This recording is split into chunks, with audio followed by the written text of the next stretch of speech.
One day, James had to wait at the station till Edward and his train came in. This made him cross. Late again! Edward laughed and James fumed away.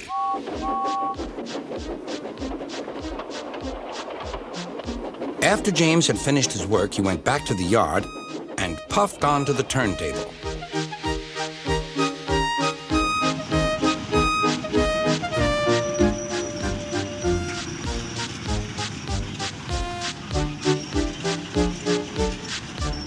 He was still feeling very bad-tempered. Edward is impossible, He grumbled to the others. He clanks about like a lot of old iron, and he is so slow, he makes us wait. Thomas and Percy were indignant. Old iron? Slow? Why, Edward could beat you in a race any day. Really, said James. I should like to see him do it.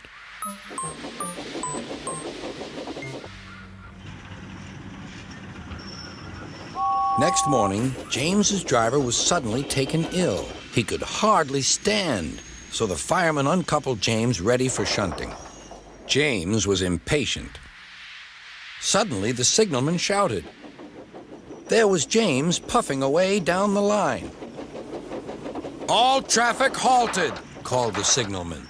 Then he told the fireman what had happened. Two boys were on James's footplate fiddling with the controls. Phew! They tumbled off and ran when James started. The signalman answered the telephone. Yes? He's here. Right. I'll tell him. The inspector's coming at once. He wants a shunter's pole and a coil of wire rope. What for? Wondered the fireman. Search me, but you'd better get them quickly. The fireman was ready when Edward arrived.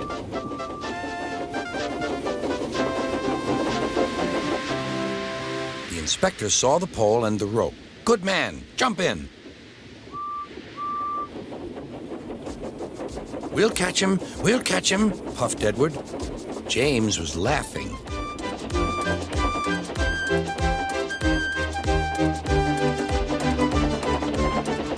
What a lark, he chuckled to himself. Suddenly, he was going faster and faster. He realized that he had no driver. What shall I do? I can't stop. Help! Help! We're coming, called Edward.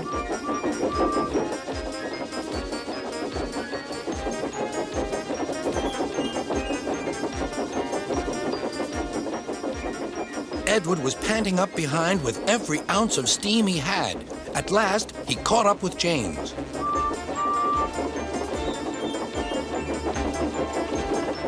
Steady, Edward, called his driver.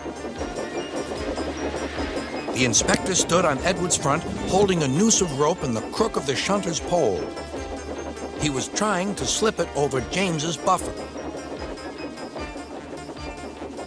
The engines swayed and lurched. At last, got him, he shouted. He pulled the noose tight. Gently braking, Edward's driver checked the engine speed, and James's fireman scrambled across and took control. So, the old iron caught you after all, chuckled Edward. I'm sorry, whispered James. Thank you for saving me. You were splendid, Edward. That's all right, replied Edward. The engines arrived at the station side by side. Sir Topham Hatt was waiting. A fine piece of work, he said. James, you can rest and then take your train. I'm proud of you, Edward. You shall go to the works and have your worn parts mended. Oh, thank you, sir, said Edward. It'll be lovely not to clank.